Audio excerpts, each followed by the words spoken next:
Hey, good morning, everybody, and thank you so much for tuning into this episode of Shaving with Chief. I'm the Chief, and the moment has finally come where I finally get to try out a Wolfman razor. So this is my recent acquisition, which is a mirror polished Wolfman WR2, and this is in the 1.25 safety bar. So this is a WHR2 handle, which is 90 millimeter, and it's quite a heavy razor, which is what I tend to prefer. So the soap I'm going to be using this morning is going to be Talbot Shavings Okuma. I love this base. It's just very, very slick, very, very nourishing. I love the face feel, so this is what I'm using this morning. And for my brush of choice is another recent acquisition, which is my Declaration Grooming. This is a B9A, and I've already gone ahead and done a 25-second preload.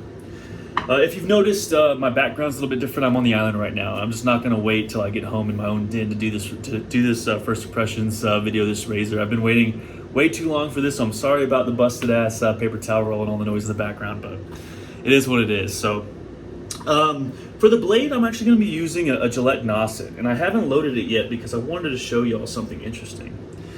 When I was examining this razor the other day, I was looking for I was basically trying to take a look at the blade clamping and see how James designed this razor to clamp the blade. And what I noticed was, unlike many other razors, there's really no posts. I went ahead and smudged that already. That's that mirror polish, but yeah, there's no posts or clamps in there. It's literally just clamped on by the geometry of the base plate, which I find is really interesting. But it's a really, really, really beautiful razor. So I'll go ahead and get that loaded up right now. And man, I'm excited. I'm curious on what I'm going to think of the shave, because to be honest, the expectations are almost unmeetable. For the amount of time I waited for this razor and all the hype around it and the price that I paid, I'm curious to see if whether or not it's going to meet my expectations. But I'm going to try not to let that kind of sway my opinion, and I'm going to give a true unbiased opinion on what it shaves like, what it feels like. But yeah. So I went ahead and got that clamped in there nice. And as you can see right here, it's just clamped in there perfectly. Very, very minimal overhang. There is a slight overhang though, and you can actually see that blade gap right there. I wonder if it can focus, but probably not. But yeah, it's just clamped in there nicely. So I'm gonna go ahead and wet my face and we'll start lathering up.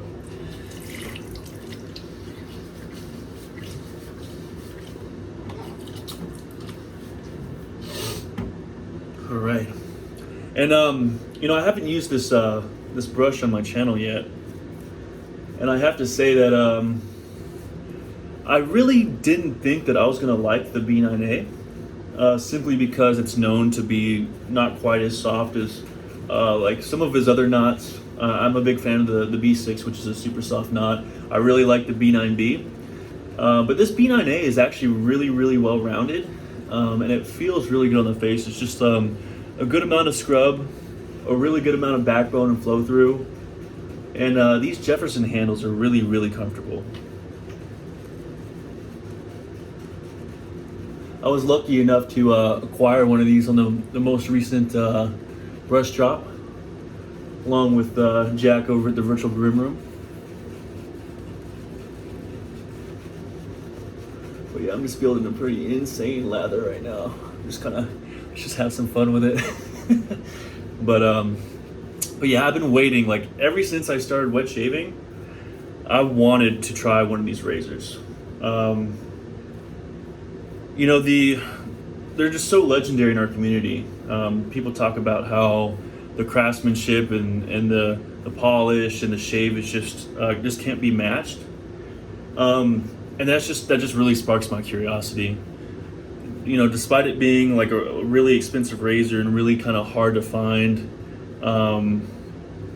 it still, has that reputation in the community, and it's essentially the razor that everybody kind of measures every other razor against.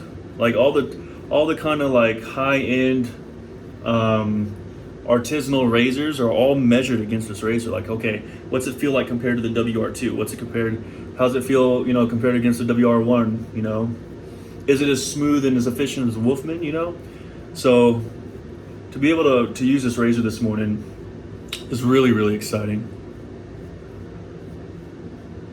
I think we've got a good lather going.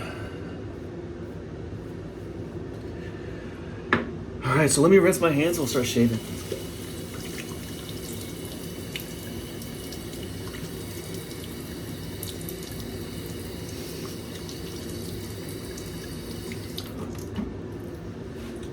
I have to do my first pass with the Wolfman WR2.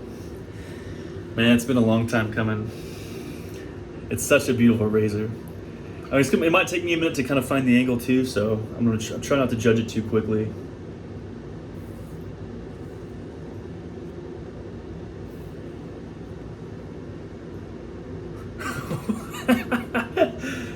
Oh man.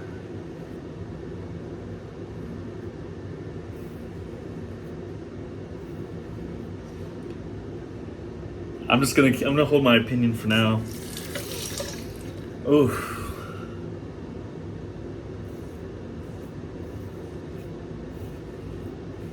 What a way to start the day.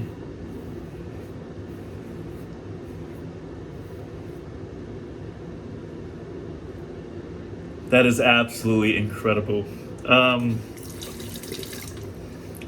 There's even less blade feel than the Diamondback to me. And I'm not a fan of blade feel.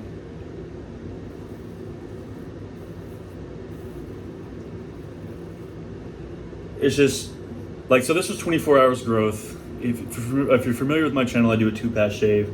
And that single across the grain, I could barely even feel the blade at all. There was almost minimal to no blade feel, and it just literally, I didn't even really buff. It was a single pass, and it just shredded that growth.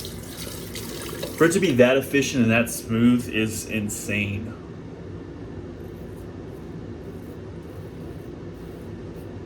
I'm finding that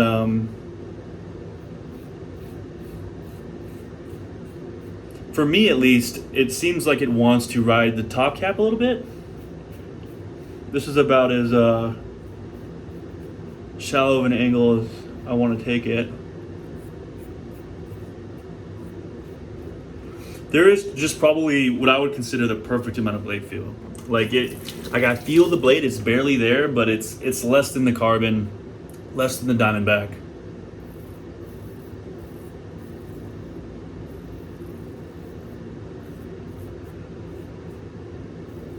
Just incredibly smooth and efficient.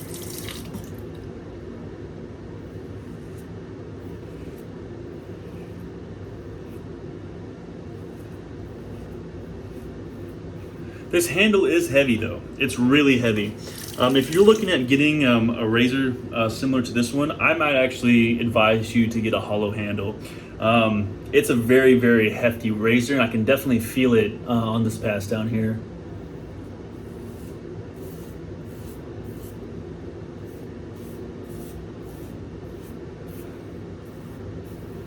There's a really, really good blade feedback too. To me, it has more bass. I found the Carbon to be almost kind of tinny sounding, if that makes sense. I didn't like the way that it sounded. It's very tinny, high pitched.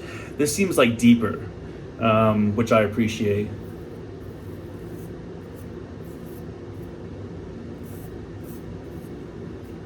And for a 1.25 to be this smooth, if I buy another one, I'm probably gonna jump all the way up to 1.55 just to see what it's like. It sparked my curiosity.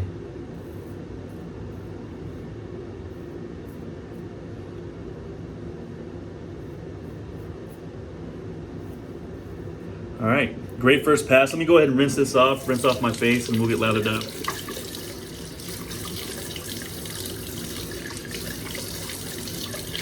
I've gotten some questions recently on Instagram about this, asking me, how do you go about ordering one of these?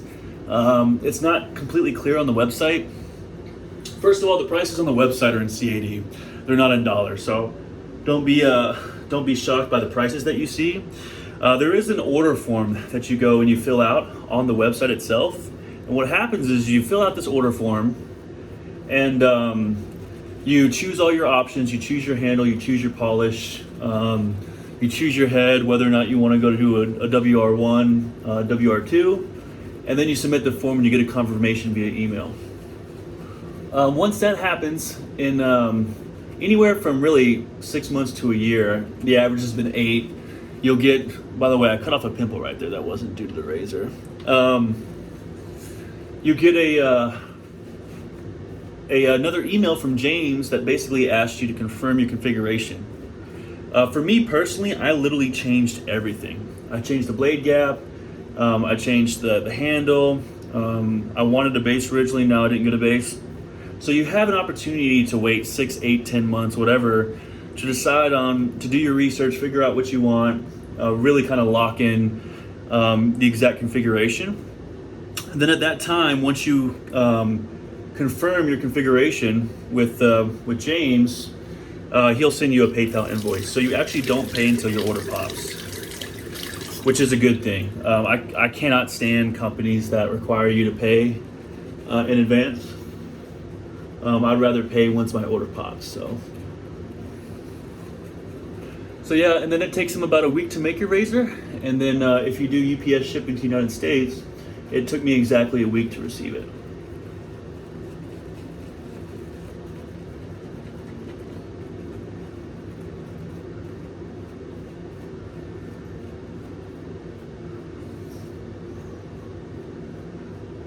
This water out here is horrible. It's definitely not my lathering, I'm telling you. It's strange. But it'll do. That razor was smooth enough. It is a shaveable lather. Oh no, I just lost that bit. So far so good. I'm interested to see on what this across the grain pass, or the against the grain pass is like.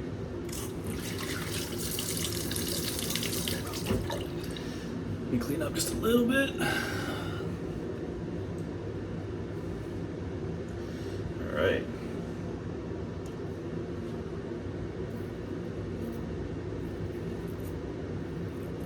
Very, very smooth.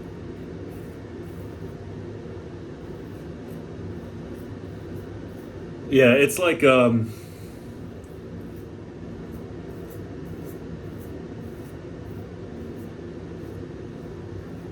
it's extremely, extremely smooth. It is insanely efficient for how smooth it is. I did get a couple weepers down here. I think I'm still kind of learning the angle. Obviously, it's my first time using this razor. Being that's a 1.25, if you don't master the angle, you will get a little bit of irritation.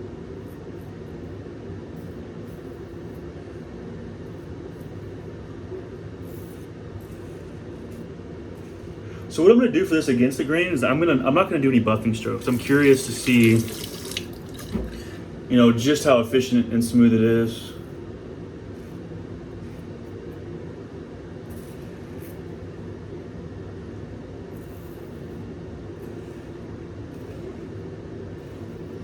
Man, it's really efficient.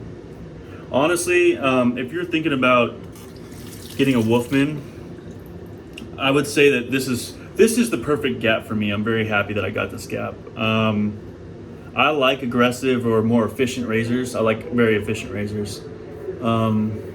Aggressive was not the right word to use.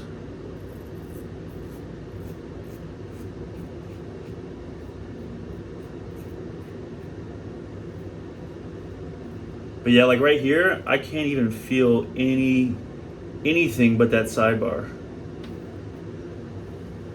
That blows my mind.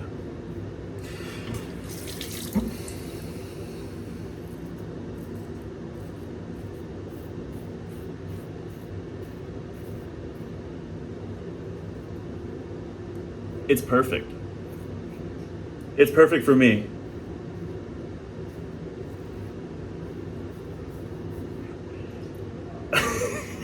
Like, I need to find something that I don't like about this. Yeah, if you're gonna get one in this handle, I would definitely go with the hollow handle. If you are mindful with the angle, you will have the perfect shave experience. It really, like, it's just perfect. It's just the smoothest. Man, it's honestly, this thing is smoother than my Tatara with Nadachi top cap. It's smoother than that. It's literally smoother than that at a 1.25. And that razor was obviously smoother than the Diamondback. But this is far more efficient than Diamondback in my opinion.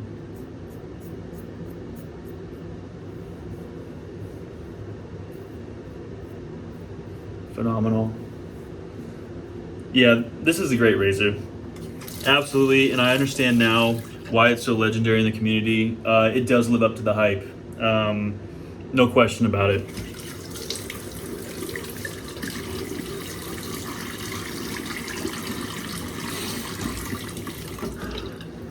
So if you've been thinking about getting one of these, I say go for it. The thing about it is on the secondary market, they tend to have a $200 markup. Even if this is a lot of money for you, if you're big into wet shaving and you're big into DEs and you want a razor that's just truly like a legendary razor that has unbeatable, finish, unbeatable shave, I say place your order. And worst case scenario, you can save up for the 8 months to a year, put a little bit of money away, and then finally have something that doesn't devalue. And this thing increases value on the secondary market.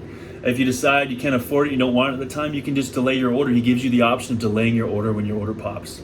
So to me, there's really no reason not to have one of these. It's just that was the easiest BBS DE shave I've ever had. I could have literally done that with my eyes closed in 5 minutes or less. Beautiful shave. So so again, the star of the show is the Wolfman WR2 mirror polish, beautiful razor, WRH2 handle. This was the solid handle. It's very, very heavy. I like it, but it's a lot of weight. Probably go for the hollow. My brush of choice was the Declaration Grooming Jefferson, and this is in the B9A. Very good knot. It's well rounded. It's not the softest knot I've ever used. It's not the densest knot I've ever used, but it's still top tier, I think, in all those categories. Not disappointing whatsoever. Very good brush. And for my soap of choice, I use Talbot Shavings Okuma. Good scent. Not the best scent, but a really good base. So thank you all so much for tuning into this shave. I look forward to seeing y'all again soon, and I hope you enjoyed hearing a little bit about the Wolfman. So y'all take care.